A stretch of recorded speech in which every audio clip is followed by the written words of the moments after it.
Bab 541. Wira melambaikan tangannya sambil tersenyum dan berkata, kalau sudah merepotkan orang, kasih 2000 gabak juga nggak masalah. Bantu aku pergi menanyakannya, iya. Sebenarnya, Wira bukannya tidak rela memberikan uang yang lebih banyak. Saat ini, uang hanyalah nominal baginya. Jika memberikan 2000 gabak kepada keluarga miskin ini, mereka bisa menggunakannya untuk membeli beras dan mie. Sebaliknya, jika memberi hingga 10,000 sampai 20,000 gabak, uang itu mungkin akan dirampas orang lain. Tuan, kamu benar-benar baik hati sekali. Aku akan membantumu mencari tempat untuk menginap, kata Mada sebelum pergi. Seluruh dusun seketika menjadi heboh. Tidak lama kemudian, sekelompok penduduk dusun yang berpakaian lusuh datang bersama dengan seorang pemuda berjubah panjang. Pakaian pemuda itu tampak luntur dan memiliki tambalan. Meskipun begitu, pakaiannya sangat bersih dan wajahnya juga terlihat cerah. Kemudian, Mada mengenalkannya kepada Wira dan berkata, Tuan, ini adalah Kak Patli, kepala dusun dari Dusun Pranowo. Dia itu sarjana kabupaten yang punya gelar resmi, juga tuan tanah utama di dusun kami. Keluarganya punya tanah seluas 33 hektare. Tapi, dia sangat baik kepada kami karena hanya mengambil 20% uang sewa. Kak Patli sangat berakhlak mulia, kata Wira sambil memuji dengan tulus. Kemudian, dia menangkupkan tangannya dan berkata, aku Wira Darmadi, orang dari Kabupaten Uswal. Aku mau pergi ke kota provinsi untuk berdagang. Biasanya, tuan tanah akan mengambil persentase sewa yang tinggi. Sekalipun orang itu memang baik hati, dia juga akan mengambil sebesar 40% sampai 50%. Di era ini, hanya mengambil biaya sewa sebesar 20% sudah bisa dianggap sangat berwelas asih. Bagaimanapun juga, tuan tanah juga harus membayar pajak. Ujian Kak Wira sudah berlebihan. Pajak yang diminta istana sudah terlalu besar. Biarpun aku hanya mengambil 20%, penduduk dusun juga sudah kesulitan, jawab Patli sambil tersenyum tidak berdaya. Kemudian, Patli menangkupkan tangannya dan berkata dengan hormat, aku wakili penduduk dusun untuk berterima kasih atas kemurahan hati Kak Wira, tapi kamu nggak perlu bayar begitu banyak untuk menginap di dusun ini. Wira melambaikan tangannya dan tidak membiarkan Patli membahas masalah uang lagi. Akhirnya, Patli dan Mada pun membawa Wira serta rombongannya mencari tempat menginap di dusun. Tanpa membutuhkan waktu yang lama, mereka berhasil menemukan 10 rumah di dusun. 4 di antaranya memiliki halaman batu bata, sedangkan yang lainnya hanya memiliki pagar dari kayu. Setiap penduduk yang menerima uang sebesar 2000 gabak dari Wira merasa sangat berterima kasih. Faktanya, mereka juga paham bahwa menyewakan rumah pedesaan dengan harga 100 gabak untuk semalam sudah termasuk sangat tinggi. Setelah itu, kelompok Wira pun mulai memasak dan mempersiapkan makan malam. Di sisi lain, Wira, Danu, David, dan belasan orang yang lain pergi ke rumah Patli. Rumah Patli memiliki 8 kamar yang terbuat dari batu bata dan sangat bersih. Setelah 2 kereta kuda ditarik ke halaman, Wira pun mengeluarkan 2000 gabak dan memberikannya kepada Patli. Namun, Patli menolak dan berkata, Kak Wira, para penduduk sudah terima uang yang cukup banyak darimu. Aku nggak menghalanginya karena hidup mereka memang sudah. Tapi, aku nggak kekurangan apapun. Jadi, aku nggak bisa ambil uang kalian hanya karena menginap semalam saja. Melihat Patli yang berbicara dengan begitu tulus dan juga tidak terlihat kekurangan uang, Wira pun menyimpan kembali uangnya. Pada saat ini, seorang bocah laki-laki berjalan keluar dan memeluk kaki Patli. Dia menatap Wira dengan bingung dan berkata dengan suara pelan, kita kedatangan tamu. Ayah. Patli menarik bocah kecil itu ke depan dan berkata sambil tersenyum, iya, dia ini Paman Wira, orang yang sangat baik hati. Bocah laki-laki itu melebarkan matanya, lalu memberi hormat dengan kikuk dan berkata, halo, Paman Wira. Wira tersenyum, lalu mengambil sepotong gula kristal dari kereta kuda dan menaruhnya di tangan bocah kecil itu. Kemudian, dia bertanya, siapa namamu? Bocah itu melirik Patli sekilas. Melihat Patli mengangguk, dia pun menerima gula kristal itu dan menjawab, terima kasih, Paman Wira. Nama panggilanku Prama, nama lengkapku adalah Pramadana. Namanya juga anak kecil, belum tahu apa-apa, ucap Patli sambil tersenyum sungkan. Kemudian, dia berteriak ke dalam rumah, Siska, bawa Prama ke dalam. Aku mau bawa Kak Wira ke kamarnya. Seorang wanita muda yang cantik berjalan keluar, lalu memberi salam kepada Wira dan menggendong bocah kecil itu kembali ke kamar. Setelah itu, makan malam pun dimulai. Bab 542. Pelayan keluarga Patli membuat berbagai macam makanan. Di antaranya, ada serabi, bubur, dan tumis wortel. Demi menyambut kedatangan Wira, mereka juga mengukus seekor ayam. Di sisi lain, para veteran juga sedang memasak. Mereka telah melakukan perjalanan yang jauh dan bekerja keras sepanjang hari. Jadi, makanan mereka juga tidak kalah enak. Mereka memasak sosis, lalu memanggang roti dan memasak sepanci sup telur. Aromanya yang wangi menyebar hingga keluar pintu halaman. Saat ini, ada banyak anak-anak yang menonton di depan pintu sambil menelan air ludah, termasuk Mada. Hari ini ada tamu istimewa. Jadi, kalian gak kebagian daging. Cepatlah pulang. Patli melambaikan tangannya kepada anak-anak itu, lalu menatap Wira sambil tersenyum dan berkata, penduduk dusun di sini miskin. Begitu masak daging, anak-anak akan berkumpul. Biasanya aku akan kasih mereka sepotong daging kecil. Anak-anak itu berpaling dengan enggan, tetapi Wira malah melambaikan tangannya kepada Mada dan berseru, apa kamu mau makan daging? Mada menelan air liur sambil menggelengkan kepala. Namun, ketika melihat Wira melihatnya sambil tersenyum, dia pun menunduk dengan wajah tersipu dan menyahut, mau. Wira pun berkata sambil tersenyum, suruh teman-temanmu berbaris yang rapi. Nanti setiap orang akan kebagian daging. Terima kasih, Tuan, seru Mada. Dia langsung berpaling dan mengatur anak-anak di depan pintu untuk mulai berbaris. Setelah itu, Wira berkata kepada veteran yang sedang memasak, tambah masak 2 potong daging dan panggang beberapa roti lagi, lalu bagikan roti lapis daging kepada masing-masing anak. Para veteran yang memasak pun bergegas mempersiapkannya. Di sisi lain, Patli menatap Wira sambil tersenyum dan berkata, Kak Wira, kamu benar-benar sangat baik hati. Wira tersenyum dan menjawab, kamu punya 33 hektare tanah. Kalau ambil sewa sebesar 40% sampai 50%, kamu nggak perlu makan wortel setiap malam dan bisa makan daging setiap harinya. Sebenarnya, bukannya Wira sangat baik hati. Hanya saja, dia hidup dalam masyarakat yang tidak kekurangan apapun pada kehidupan sebelumnya. Ditambah dengan mendapatkan ajaran moral yang tradisional, dia pun tidak tega melihat anak kecil kelaparan. Patli tersenyum dengan tidak berdaya, lalu berkata sambil menggeleng, aku ambil 20% saja sudah buat para penduduk sangat kesulitan, apalagi kalau ambil hingga 40-50%. Wira pun bertanya dengan penasaran, berapa banyak hasil pertanian yang diambil oleh pemerintah per 1 hektare tanah. Karena lokasi dusun kami lebih dekat ke kota pusat pemerintahan, pajaknya akan dipungut oleh petugas balai prefektur. Kami harus kasih 7 kilogram hasil pertanian per 1 hektare tanah, jelas Patli. Kemudian, dia melanjutkan, tapi, mereka nggak terima hasil pertanian. Pak Dirja hanya terima pembayaran pajak dalam bentuk uang. Pantas saja, kata Wira sambil mengerutkan keningnya. Tidak mengambil hasil pertanian, melainkan mengambil uang. Hal ini sangat mencurigakan. Begitu pemerintah memungut pajak dalam bentuk uang, penduduk harus menjual hasil pertanian mereka. Ini memberikan kesempatan kepada pedagang pangan untuk menekan harga bahan pangan. Bahan pangan yang harga pasarannya 3 gabak per setengah kilogram akan diturunkan menjadi 1 gabak per setengah kilogram. Meskipun begitu, pemerintah tetap memungut pajak sesuai harga pasaran. Alhasil, beban pajak ini menjadi berlipat ganda. Kalau hanya ambil uang, para penduduk masih bisa menjalani hidup mereka. Patli menghela napas dan melanjutkan, paling parahnya lagi adalah pajak tambahan. Wira mengerutkan keningnya dan bertanya, berapa banyak macam pajak tambahan yang kalian bayar di sini? Mantan Pati dari Kabupaten Uswal juga memungut 5 macam pajak tambahan sehingga membuat rakyat sangat kesusahan. Sekitar 30 lebih. Patli mengerutkan kening dan berkata, membunuh hewan ada pajaknya masing-masing. Wanita dari usia 13 sampai 30 tahun yang belum menikah akan dikenakan pajak belum menikah, itu juga berlaku untuk pria. Ada juga pajak perayaan tahun baru, pajak penghormatan leluhur, pajak kelahiran anak, dan sebagainya. Saat mendengarkan berbagai jenis pajak itu, Wira seketika merasa sangat marah. Dia pun berkata, siapa yang dengan semena-mena membuat begitu banyak jenis pajak ini? Apa mereka mau membunuh rakyat? Dirja, Prefektur Kota Pusat Pemerintahan Lokana. Patli mendengus, mana mungkin dia peduli sama hidup dan mati rakyat.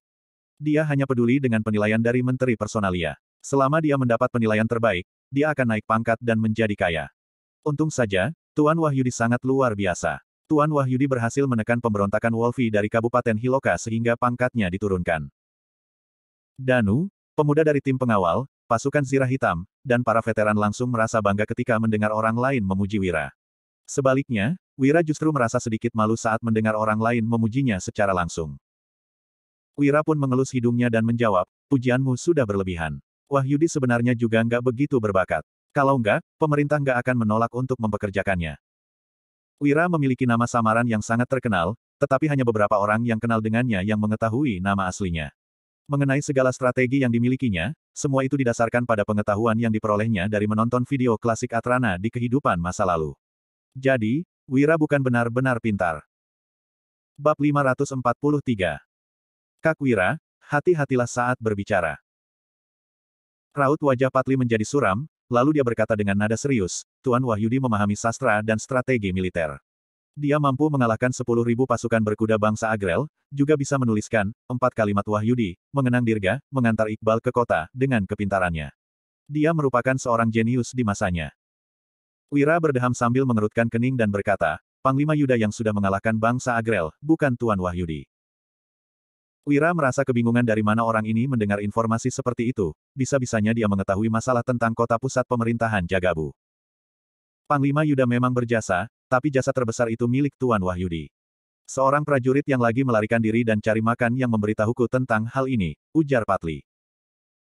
Kemudian, Patli mengecilkan suaranya dan berkata, sayangnya, para pengkhianat di istana mengelabui raja untuk nggak mempekerjakan Tuan Wahyudi lagi selamanya. Hal ini benar-benar membuat orang merasa sangat sedih.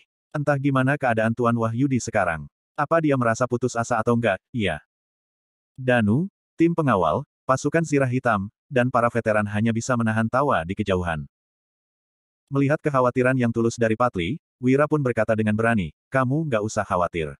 Kalau Tuan Wahyudi benar-benar hebat, dia nggak akan dijatuhkan oleh masalah kecil seperti itu. Masalah kecil seperti itu. Apa kamu tahu apa artinya nggak dipekerjakan lagi selamanya bagi seorang pelajar?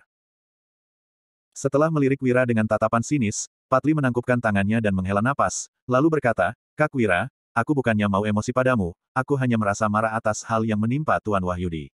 Kamu itu, pedagang dari Kabupaten Uswal, apa kamu tahu di mana Tuan Wahyudi tinggal? Aku ingin mengunjunginya nanti.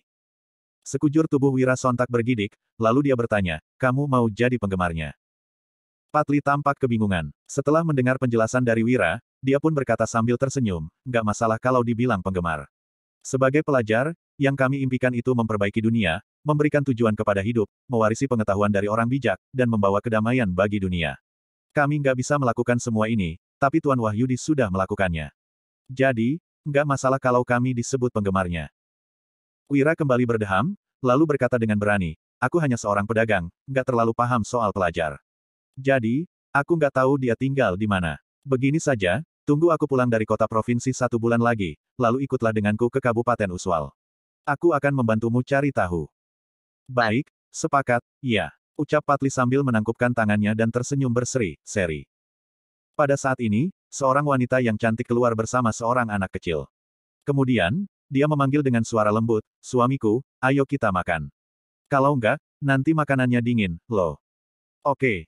Patli melambaikan tangannya dan berkata, Kak Wira, silakan. Tunggu sebentar. Wira berjalan ke arah veteran yang memasak, lalu mengambil keranjang berisi roti lapis daging yang sudah disiapkan sebelumnya dan berjalan keluar.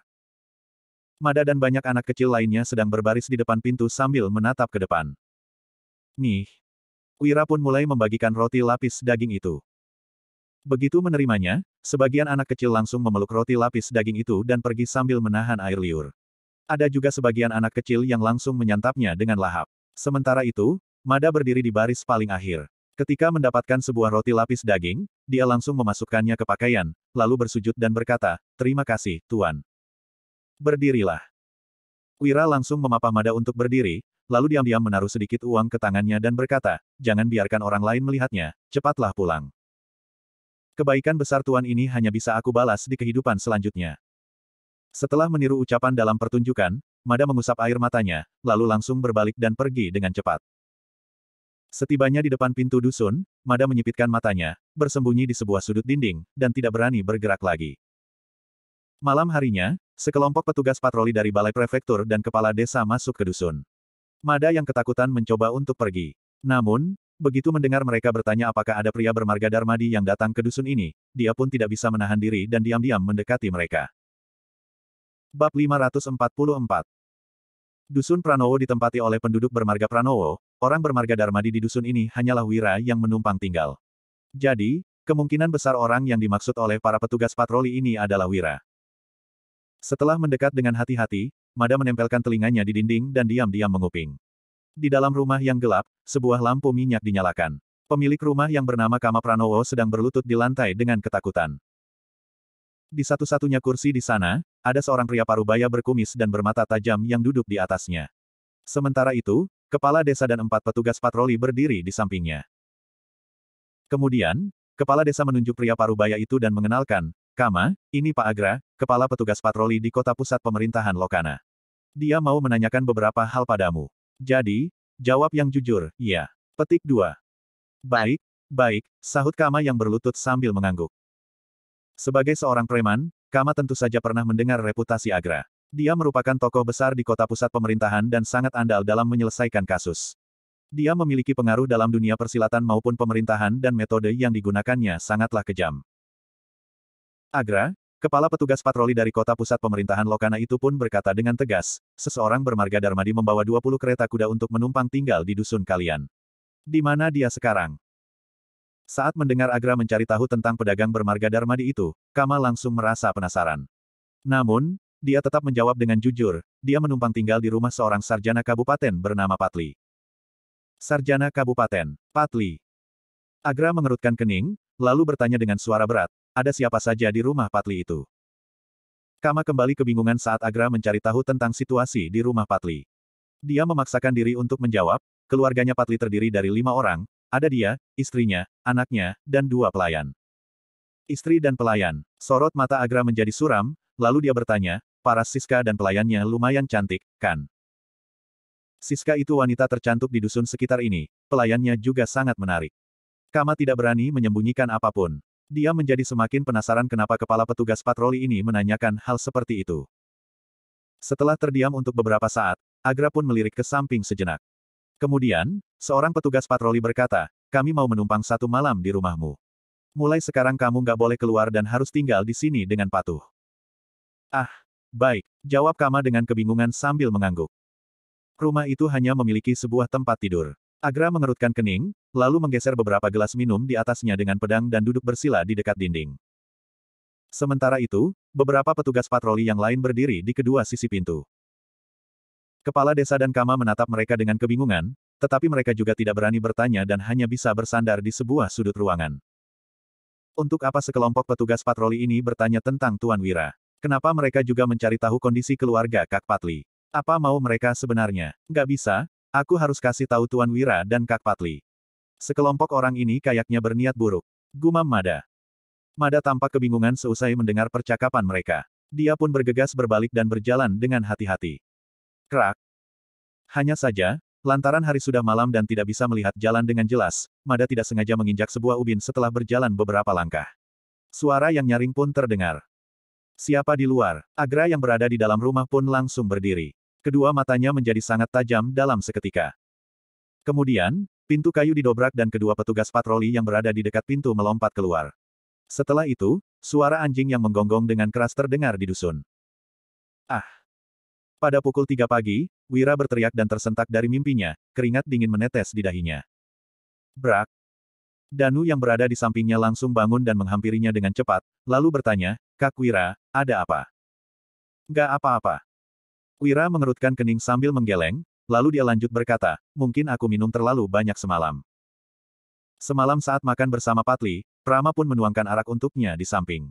Dia dan Patli mengobrol banyak dan minum hingga tengah malam sebelum akhirnya tidur. Di dalam mimpi barusan, Wira melihat Patli dan keluarganya saling bergandengan tangan. Mereka berdiri di dalam kabut yang besar sambil menatapnya. Wira hendak mendekat untuk menyapa, tetapi Patli dan keluarganya melambaikan tangan dan lenyap begitu saja. Kemudian, Danu pun berkata, Kak Wira, tidurlah sebentar lagi. Ini masih subuh. Nggak apa-apa, aku nggak bisa tidur lagi, jawab Wira. Kemudian, dia langsung bangkit dan pergi mandi. Kemudian, Wira mulai berlatih Wing Chun, tetapi tetap tidak bisa menenangkan hatinya yang gelisah. Danu yang berdiri di sampingnya pun bertanya dengan kebingungan, Kak Wira, kamu kenapa? Keterampilan Wing Chun Wira sudah sangat sempurna. Dia bisa memasuki kondisi yang tenang dalam sekejap dan tidak pernah terlihat seperti ini sebelumnya. Entahlah, aku merasa sangat gelisah dan ingin segera meninggalkan tempat ini, jawab Wira dengan kebingungan sambil mengerutkan kening. Dusun Pranowo sama seperti Dusun Darmadi yang sebelumnya dan karakter Patli juga hampir sama dengan Wira. Akan tetapi, entah mengapa Wira justru ingin pergi, seolah-olah merasa dirinya tidak seharusnya berada di sini. Danu lalu berkata, aku akan menyuruh semua orang untuk segera menyiapkan sarapan. Mari kita pergi seusai sarapan. Bab 545. Wira mengangguk, lalu dia mulai berlatih teknik tinju keluarga Wutari untuk memperkuat otot dan tulangnya. Saat fajar perlahan muncul, mereka pun bersiap untuk melanjutkan perjalanan lagi seusai sarapan dan mengisi cadangan air. Kak Wira, kabut pagi hari cukup tebal, kamu nggak usah buru-buru pergi. Patli datang bersama istrinya yang cantik dan juga Prama. Wira menangkupkan tangannya dan berkata, barang yang kubawa ini sedikit mendesak. Jadi, aku harus mengantarkannya ke kota provinsi secepat mungkin. Sebenarnya, waktu keberangkatan mereka ini tidak terlalu berbeda dari biasanya. Mereka hanya berangkat sedikit lebih awal hari ini. Patli pun menghela napas dan berkata, aku merasa senang berteman denganmu. Kalau bukan karena bisnismu, aku sangat ingin kamu tinggal lebih lama lagi. Siska yang cantik juga ikut mengangguk di samping dan menimpali, suamiku sangat jarang bisa langsung akrab dengan orang lain. Sementara itu, Prama menarik tangan Wira, lalu mendongak dan berkata, Paman Wira, gula kristal pemberianmu ini sangat manis. Kamu harus mampir ke rumahku lagi setelah balik dari kota provinsi, ya. Hahaha. Wira menggendong Prama sambil tertawa, lalu berkata, kamu ingin ketemu paman atau makan gula kristal? Air liur Prama pun mengalir keluar, lalu dia berkata dengan wajah yang tersipu, mau bertemu paman, juga mau makan gula kristal. Hahaha, anak nakal. Wira mengelus kepala Prama yang kecil sebelum menurunkannya. Wira pun melambaikan tangannya, lalu naik ke kereta dan berkata, Kak Patli, sampai jumpa. Sampai jumpa 1 bulan lagi, seru Patli sambil menangkupkan tangannya. Di sisi lain, istrinya yang cantik membungkuk dan Prama melambaikan tangan kecilnya dengan penuh semangat. Akhirnya, 20 rombongan kereta kuda meninggalkan dusun. Wira yang duduk di dalam kereta kuda mengerutkan kening dengan erat. Entah kenapa, dia merasa semakin tidak nyaman setelah meninggalkan dusun. Namun, dia juga tidak mengerti apa alasannya. Di rumah Kama di depan dusun. Agra bertanya dengan suara berat, apa Wira dan rombongannya sudah pergi? Seorang petugas patroli datang melapor, semuanya sudah pergi. Agra langsung meraih pedangnya, lalu berdiri dan berkata, ayo, ke rumah Patli. Lakukan sesuai rencana. Rencana, kepala desa dan Kama seketika merasa gugup. Mereka tidak tahu apa yang ingin dilakukan para petugas patroli itu. Kemudian, seorang petugas patroli berbisik, Tuan Agra, bocah semalam belum tertangkap. Nggak masalah, kita tangani saja nanti. Agra melambaikan tangannya tanpa ekspresi, lalu berkata sambil melirik Kama, kamu, ikut dengan kami. Kama pun hanya bisa mengikuti mereka dengan ketakutan. Setibanya di rumah Patli, Agra memberikan isyarat mata kepada Kama. Kemudian, Kama langsung mengetuk pintu dengan ketakutan. Siapa? Tanya pelayan di rumah Patli. Aku, jawab Kama. Oh, Kama, ada urusan apa? Pelayan di rumah Patli pun membukakan pintu. Pada saat ini, Agra kembali memberikan isyarat mata. Seorang petugas patroli langsung bergerak maju dan menebaskan pedangnya. Pelayan itu berteriak dan langsung terjatuh ke lantai. Di sisi lain, Patli yang sedang berjalan keluar langsung terkejut dan berseru, apa yang kalian lakukan? Jelep. Petugas patroli yang lain langsung menarik busur silangnya dan anak panah itu menembus dada Patli. Kalian, Patli pun tergeletak di lantai sambil menatap beberapa orang itu dengan ekspresi tidak percaya. Darah segar mulai membasahi bajunya. Suamiku, teriak Siska. Tuan, teriak pelayannya. Siska yang cantik keluar bersama pelayannya. Saat melihat segala sesuatu yang terjadi di halaman, mereka pun ketakutan. Ayah, ada apa denganmu? Prama juga ikut berlari keluar dari rumah. Dia tertegun dan menatap segalanya dengan kebingungan. Saat ini, Agra memberi isyarat mata lagi. Keempat petugas patroli itu langsung bergerak maju, lalu salah satu dari mereka mengayunkan pedang ke arah Prama. Sementara itu, 3 orang yang lain bergegas menyeret Siska yang cantik beserta pelayannya ke dalam kamar. Apa yang kalian lakukan? Ah, dasar bajingan, lepaskan aku, teriak Siska. Suara teriakan putus asa pun terdengar dari dalam rumah. Kama menatap semua yang terjadi dengan wajah pucat dan melirik Agra dengan ketakutan. Dia membatin, para petugas patroli ini sudah gila. Berani-beraninya dia membawa orang untuk membunuh Patli yang merupakan sarjana kabupaten dan memerkosa istrinya. Dia bahkan gak mengampuni anak kecil seperti Prama. Agra pun melirik Kama dan berkata dengan acuh tak acuh, sekarang, kamu punya 2 pilihan. Mau mati bersama mereka atau menghasilkan sejumlah uang. Aku mau uang, jawab Kama. Bab 546. Rombongan kereta kuda sudah meninggalkan dusun sejauh 4 kilometer. Kemudian, Wira membuka pintu kereta, menjulurkan kepalanya keluar, dan menghela napas yang panjang. Danu yang sedang menunggang kuda tampak kebingungan, lalu bertanya, Kak Wira, apa kamu sakit? Kok sikapmu aneh banget dari mulai bangun? Bukan, entah kenapa, hatiku terasa nggak enak, jawab Wira sambil mengerutkan keningnya. Perasaan ini menjadi semakin kuat setelah mereka meninggalkan dusun Pranowo. Tepat pada saat Wira sedang berbicara, kereta kuda di depan mendadak berhenti. Suara teriakan David pun terdengar, siapa itu? Ini aku, Mada. Apa kalian adalah rombongan kuda Tuan Wira? Tanya Mada. Di dalam kabut di depan, sosok seseorang yang kurus muncul dan tubuhnya terlihat gemetaran. Wira mendorong pintu kereta, lalu melompat turun dan berjalan ke depan kereta kuda. Kemudian, dia melihat Mada yang tampak pucat dan ketakutan. Dia melepaskan jubah tebalnya, lalu memakaikannya kepada Mada, dan bertanya dengan kening berkerut, Mada, kenapa kamu ada di sini? Tuan Wira, semalam ada petugas patroli yang datang ke dusun, setelah tubuhnya terasa sedikit hangat, Mada pun menceritakan kejadian semalam dengan terbata-bata. Sebenarnya, Mada sudah ingin memberitahu Wira dari semalam. Sialnya, dia malah dikepung oleh dua petugas patroli sehingga terpaksa harus melarikan diri keluar dusun. Dia dikejar oleh dua petugas patroli untuk waktu yang lama dan terus berlari tanpa tujuan dengan ketakutan hingga sekarang. Setelah mendengar cerita Mada, rombongan Wira langsung merasa ada yang tidak beres. Raut wajah mereka pun berubah. Sekelompok petugas patroli bersembunyi di dusun, mencari tahu tentang mereka dan kondisi keluarga Patli, serta ingin membungkam Mada yang mengetahui hal itu. Situasi ini sangat aneh. 20 orang, bawa pedang dan perisai untuk ikut denganku kembali ke Dusun Pranowo. Sisanya, tinggal di sini untuk menjaga kereta. Perintah Wira dengan ekspresi suram. Wira pun kembali ke dalam kereta kuda untuk mengambil kotak besar dan kotak kecil di dalam, lalu memasukkannya ke dalam tas kuda. Kemudian, dia menarik Mada ke atas kuda dan segera kembali ke Dusun Pranowo. Sementara itu, Danu dan David membawa seorang yang terdiri dari pasukan Sirah Hitam dan veteran untuk mengikuti Wira.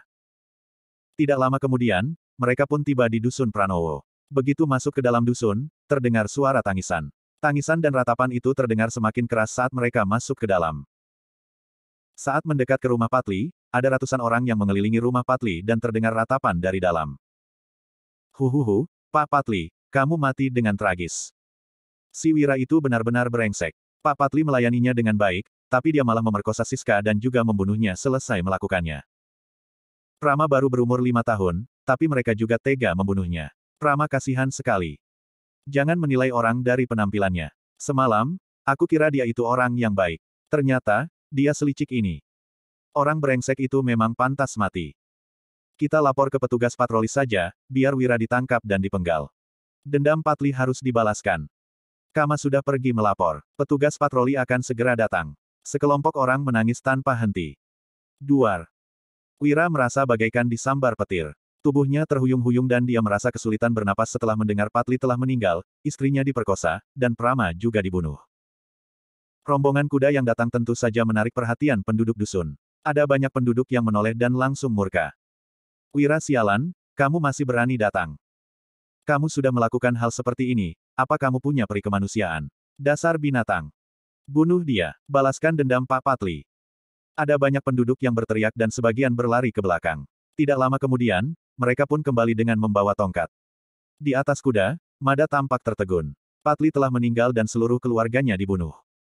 Wira menarik napas dalam-dalam dan menenangkan pikirannya. Kemudian, dia berteriak, jangan sakiti mereka. Klang, klang, klang. Danu mengangkat tombaknya dan menunggangi kudanya untuk maju. Tombak di tangannya bergerak dengan sangat cepat dan menjatuhkan semua orang yang menerjang ke depan. Bab 547. Petik 2. Tidak lama kemudian, para penduduk yang kehilangan akal sehat dan menerjang ke depan terjatuh ke lantai satu persatu. Para penduduk itu menatap Wira dengan ketakutan, sebagian dari mereka hanya memegang tongkat dan tidak berani melangkah maju lagi. Aku balik karena merasa ada yang nggak beres setelah bertemu Mada. Wira lalu melihat ke sekeliling dan melanjutkan, kalau aku membunuh mereka, untuk apa aku kembali? Seluruh penduduk dusun pun tertegun setelah mendengar pertanyaannya. Orang yang melakukan pembunuhan pasti selalu berpikir untuk kabur sejauh mungkin. Kemudian, Wira berjalan masuk ke halaman rumah Patli diikuti Danu dan David. Para penduduk dusun yang lain juga mengikuti mereka. Patli terbaring di bawah teras dengan mata terbuka lebar. Di bawah tubuhnya, ada genangan darah yang mengalir dari lubang bagian dadanya. Di sampingnya, terdapat sebuah kata, Wira, yang ditulis dengan darah. Tuan, ini luka anak panah dari busur silang, lalu ditebas dengan pedang ekor kerbau untuk menghilangkan jejak panahnya. Seru David. Begitu melihat lubang darah itu, David yang sudah berpengalaman langsung memberi tahu Wira. Patli, maaf aku sudah melibatkanmu. Wira berlutut, lalu menutup mata Patli dan berkata, aku pasti akan bantu kalian membalaskan dendam ini. Siapapun dalang di balik semua ini, aku akan membuat mereka merasakan akibatnya. Tuan jangan terlalu menyalahkan diri. Biarpun kita nggak menumpang tinggal di sini, dia mungkin akan tetap mengalami bahaya ini. David yang berdiri di samping menghibur dan berkata, sekelompok orang itu ingin cari alasan untuk memfitnahmu. Biarpun kamu hanya sekadar melewati dusun ini, mereka juga akan membuat masalah. Wira hanya terdiam dan langsung berbalik. Di sisi lain, Prama tergeletak dalam genangan darah karena ditebas dari atas kepalanya. Wira mengambil jubah tebal Danu dan menyelimuti tubuh Prama. Kemudian, Wira memejamkan mata dan berkata dengan sekujur tubuh bergetar, Prama, maafkan aku.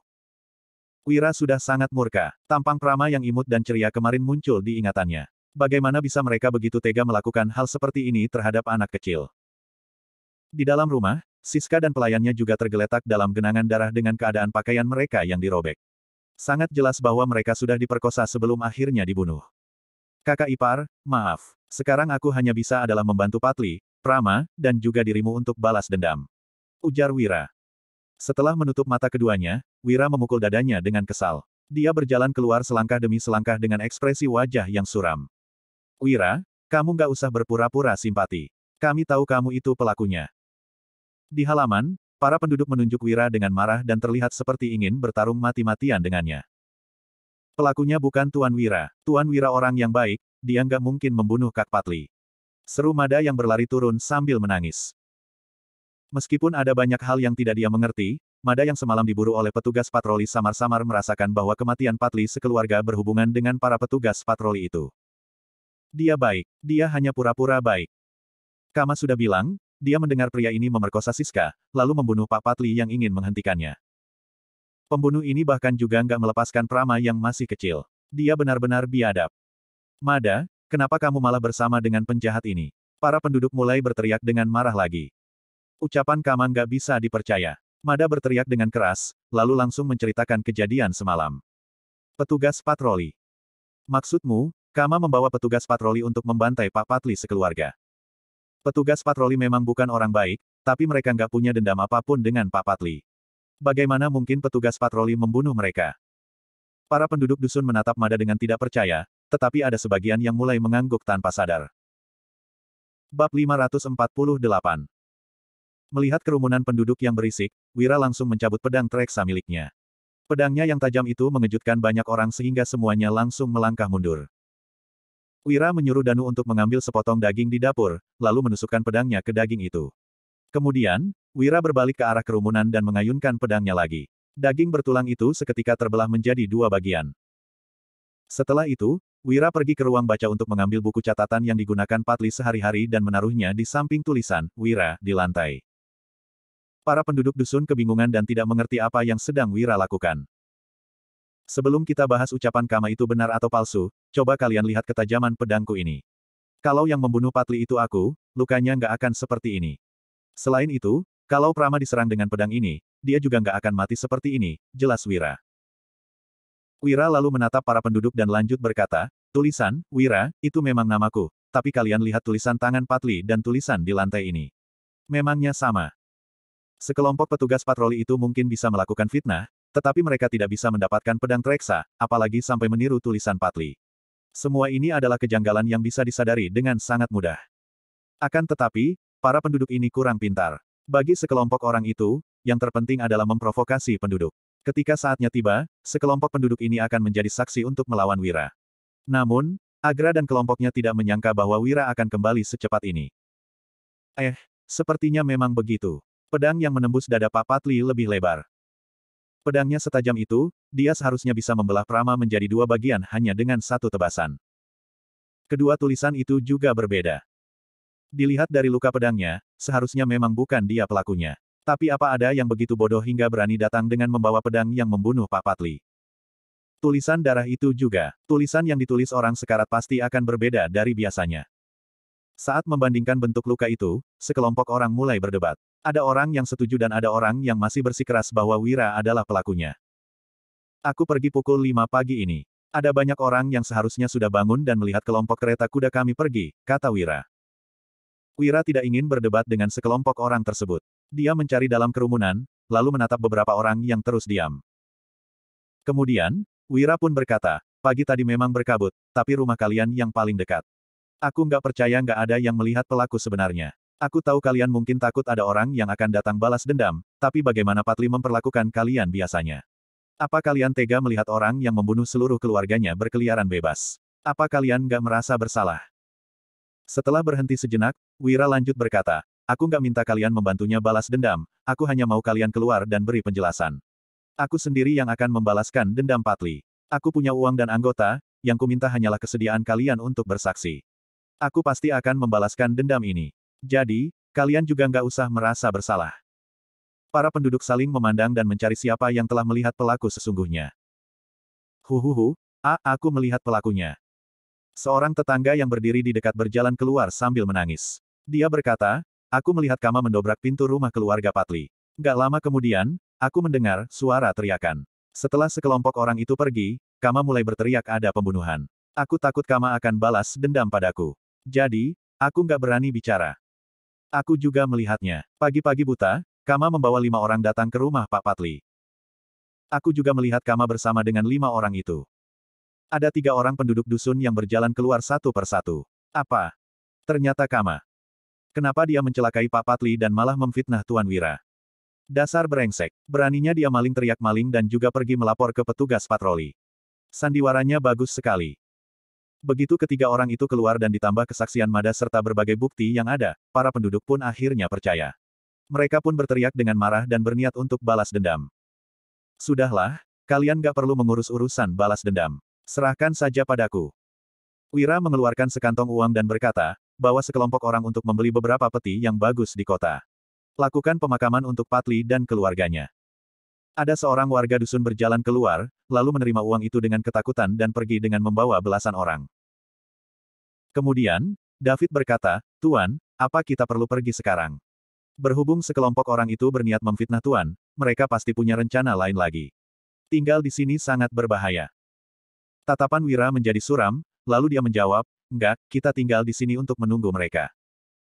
Sekelompok orang itu pasti tidak menyangka bahwa Wira akan bertemu Mada di tengah jalan.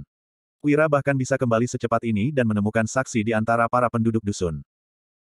David pun berbalik dan keluar untuk mengaturnya. Sementara itu, Wira duduk di samping jasad Patli di bawah teras dan berkata dengan sedih, Patli, maaf, kemarin aku nggak kasih tahu kamu, aku ini Wahyudi, penasihat militer yang mengalahkan pasukan berkuda bangsa Agrel. Awalnya, aku berencana memberitahumu kebenarannya setelah kita pergi ke dusun Darmadi. Nggak disangka, semuanya sudah terlambat. Aku benar-benar nggak ngangka mereka bisa begitu serakah dan kejam. Ternyata, aku belum cukup mengerti tentang dunia ini. Sorot mata Danu dipenuhi amarah. Ini pertama kalinya setelah sekian lama dia melihat Wira sesedih ini. Tiba-tiba, David mendekat dengan cepat dan berseru, Tuan, Kama sudah membawa para petugas patroli itu kemari. Tatapan Wira seketika menjadi dingin. Dia berkata, biarkan mereka masuk. Bab 549. Di luar dusun Pranowo. Agra datang membawa 20 petugas patroli bersama Kama. Sebelumnya, mereka berpisah di rumah Patli.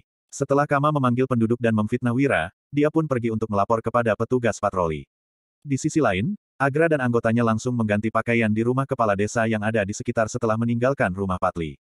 Kemudian, mereka menyamar sebagai petugas patroli yang sedang bertugas dan kebetulan bertemu dengan Kama yang ingin melapor. Akhirnya, mereka berkumpul lagi dengan cara yang wajar dan kembali ke dusun Pranowo. Namun, agar terlihat lebih nyata, mereka melakukan perjalanan bolak-balik selama 2 jam lebih. Saat ini, Kama merasa campur aduk. Patli adalah orang yang begitu baik, seluruh penduduk dusun termasuk preman seperti dirinya pernah mendapat bantuan dari Patli. Dia tentu merasa sangat bersalah. Namun, demi menyelamatkan hidupnya, dia mau tak mau mendengar perintah Agra untuk ikut memerkosa Siska. Semua ini sudah menjadi beban berat dalam hatinya. Akan tetapi, saat teringat Agra berjanji akan memberikan 66 hektare sawah milik Patli, Kama pun seketika menjadi bersemangat. Dengan memiliki 66 hektare tanah itu, dia akan menjadi seorang tuan tanah. Meskipun begitu, saat ini dia tetap merasa takut.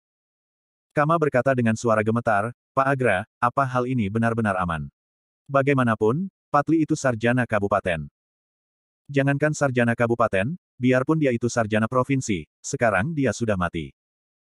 Agra mendongak, lalu melanjutkan, orang yang mendambakan kecantikan Siska dan membunuhnya setelah memerkosanya itu Wira. Apa hubungannya denganmu? Nggak ada hubungannya, jawab Kama sambil menggeleng. Kemudian, dia bertanya lagi dengan nada khawatir, Tapi, kulihat Wira itu punya 20 kereta kuda dan lebih dari 30 ekor kuda. Dia nggak terlihat kayak orang biasa. Apa gugatan ini benar-benar bisa menangkapnya? Tentu saja bisa. Agra mencibir dan lanjut berkata, saat ini, dia sama sekali nggak punya dukungan pejabat. Lagian, biarpun dia punya, situasinya juga nggak akan berubah. Kita punya bukti yang kuat, dan juga kesaksian seluruh penduduk dari dusun kalian. Jadi, dia tetap akan menanggung kesalahan ini. Di kota pusat pemerintahan Lokana, prefektur adalah orang yang paling berkuasa. Berhubung ingin menghukum Wira, Dirja pun menyuruh Agra untuk membuat Wira dijatuhi hukuman mati. Agra mendapat kabar bahwa Wira sepertinya agak hidung belang. Jadi, dia pun membuat jebakan seperti ini. Sekarang segala rencananya berjalan dengan sempurna. Baguslah, ucap Kama sambil menghela napas lega. Kedua kakinya yang lemas menjadi sedikit bertenaga. Begitu masuk ke dusun, Kama mendadak menyadari bahwa ada banyak penduduk dusun yang menatapnya dengan penuh amarah.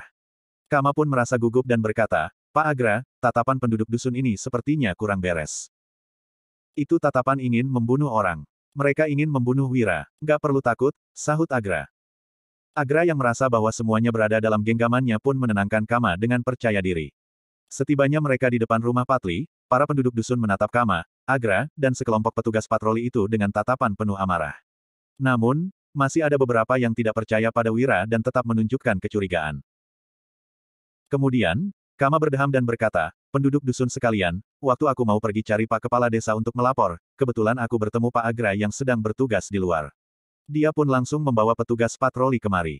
Dendam Patli dan keluarganya sudah bisa dibalaskan. Wira itu pria biadab. Dia nggak akan bisa kabur lagi. Tatapan para penduduk tampak sangat mengerikan. Jika tidak ada penjelasan dari Mada sebelumnya, mereka benar-benar akan percaya pada ucapan Kama. Akan tetapi, sekarang, semuanya, mundur. Aku mau segel lokasi kejadian dan menyelidikinya untuk mengumpulkan bukti kejahatan. Tanpa memedulikan para penduduk itu, Agra langsung melambaikan tangannya dan para petugas patroli langsung mendorong para penduduk untuk menjauh. Kemudian, Agra melangkah maju dan Kama bergegas ke depan untuk membuka pintu. Bruk. Setelah melirik ke dalam sekilas, kedua kaki Kama seketika menjadi lemas. Dia langsung berlutut di lantai. Apa yang terjadi? Agra melirik ke dalam, lalu mengerutkan keningnya dan bertanya, kamu siapa? Kenapa ada di lokasi kejadian? Cepat keluar. Seorang pemuda duduk di teras tanpa ekspresi. Ada sebuah pedang treksa mengkilap yang tertancap di sisinya. Di sampingnya, ada seorang bocah dengan pakaian yang compang camping. Di aula yang ada di belakang pemuda itu, kelima jasad sudah ditutupi dengan kain putih dan diletakkan dengan rapi. Kemudian, Wira tersenyum dan berkata, kamu buat jebakan untuk mencelakaiku, tapi malah nggak tahu aku ini siapa. Apa aku harus mengataimu bodoh atau tolol? Apa, kamu itu Wira? Nyalimu besar sekali. Beraninya kamu kembali setelah membunuh Patli dan keluarganya. Seru Agra. Bab 550. Raut wajah Agra langsung berubah drastis. Dia menghunuskan pedang ekor kerbau miliknya, lalu mengarahkannya ke dalam rumah. Dia melirik ke sekitar dengan cemas. Menurut rencana, datang ke rumah Patli hanyalah sebuah formalitas. Agra akan segera menetapkan kasus ini, lalu kembali ke kota pusat pemerintahan Lokana. Dalam perjalanan, dia akan kebetulan bertemu dengan kelompok Satria, lalu kembali ke dusun ini dan menangkap Wira bersama-sama. Dengan begitu, tugas yang diperintahkan Dirja akan selesai. Akan tetapi, sekarang Wira malah berada di lokasi kejadian, seolah-olah sedang menunggu kedatangan mereka. Hal ini membuat Agra merasa ada yang tidak beres. Aku tentu saja harus kembali. Kalau aku nggak balik, siapa yang akan membantu Kak Patli membalaskan dendamnya? Jawab Wira. Dia langsung bangkit sambil menggenggam pedang treksa, lalu berjalan ke depan selangkah demi selangkah dengan tatapan yang mengerikan. Balas dendam. Balas dendam apa? Raut wajah Agra pun berubah. Dia terus mengukuhkan tuduhannya dengan berkata, dasar orang biadab. Patli berbaik hati membiarkanmu tinggal di rumahnya, tapi kamu malah memerkosa istrinya dan membunuh seluruh keluarganya. Kamu bahkan gak melepaskan anak yang berusia 5 tahun. Kamu benar-benar bukan manusia. Pengawal, tangkap dia. Dua orang petugas patroli langsung menghunuskan pedang mereka dan menerjang ke arah Wira. Plak, plak. Sebelum mereka sampai di hadapan Wira, Danu sudah terlebih dahulu melompat turun dari atap dan memukul kedua orang tersebut dengan tongkat panjang. Hanya satu orang nggak akan bisa menghentikan 20 orang. Pakai busur. Sorot mata Agra menjadi suram, lalu dia mengayunkan pedangnya dengan tatapan dingin.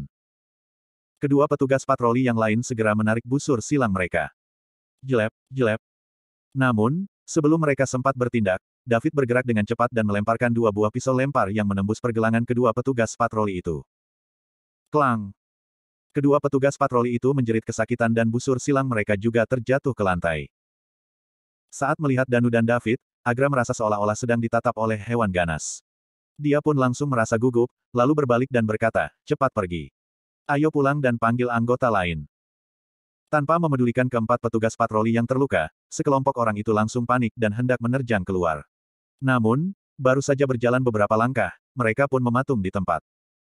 Ada sebanyak 30-an pria parubaya berbaris di hadapan mereka. Mereka semua memancarkan aura membunuh yang ganas. Bagi mereka, menghadapi kedua orang barusan sudah sangat sulit. Sekarang, jumlahnya malah bertambah 30-an orang lagi. Mereka tentu lebih tidak mungkin bisa melawannya. Kalian mau apa? Kami ini petugas patroli, membunuh kami setara dengan memberontak. Seluruh keluarga kalian juga akan dihukum mati. Petik 2. Agra mengancam dengan tatapan yang tajam, lalu melanjutkan dengan tegas, Wira, kasus ini belum diputuskan. Orang yang menuduhmu sebagai pembunuh hanyalah Kama. Mungkin ada kesalahpahaman di sini. Agra berpikir untuk membiarkan hal ini berlalu terlebih dahulu. Setelah dia pergi dan menemui Satria, mereka bisa kembali dengan prajurit untuk melawan Wira lagi. Salah paham. Wira mencibir, kalau begitu, aku mau tanya sama saksi mata itu. Seorang prajurit tua dari pasukan Zirah Hitam menyeret Kama dan melemparkannya ke hadapan Wira. Wira memiringkan tubuhnya ke depan dan menatap Kama dengan dingin. Dia bertanya, yang membunuh Patli sekeluarga itu aku atau orang lain? Aku hanya mau tanya satu pertanyaan ini. Aku. Petik 2. Kama tampak gugup dan tidak bisa mengatakan apapun untuk beberapa saat. Dia melemparkan tatapan memohon kepada Agra, tetapi sorot mata Agra tampak suram. Jadi, dia pun tidak tahu apa yang harus dikatakannya.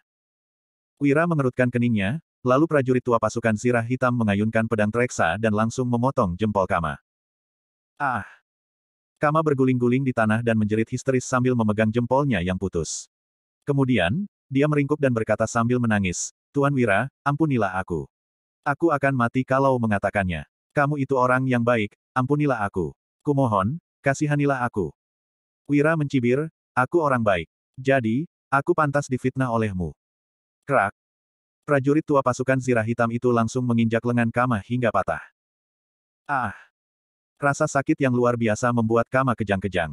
Pada akhirnya, dia pun mengaku, Tuan Wira, ampun. Pak Agra yang memaksaku melakukan semua ini. Dia bilang akan memberiku 66 hektare tanah dan menyuruhku bekerja sama untuk memfitnahmu, juga memerkosa Siska. Kalau aku menolak, dia akan membunuhku. Aku juga terpaksa melakukannya. Aku ini hanya preman kecil, aku nggak berani melakukan hal sejahat ini. Apa? Para penduduk yang berkerumun langsung murka begitu mendengar pengakuan Kama. Ada banyak orang yang menatap Agra dengan geram, seolah-olah ingin langsung menelannya.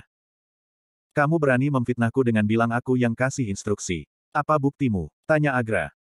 Ekspresi Agra langsung berubah. Dia menatap Wira dan berkata, Tuan Wira, kurasa Pak Patli sekeluarga dicelakai preman ini. Dia melakukannya demi uang dan nafsu, lalu memfitnahmu setelah tujuannya tercapai. Aku akan menangkapnya ke pengadilan dan menegakkan keadilan untukmu.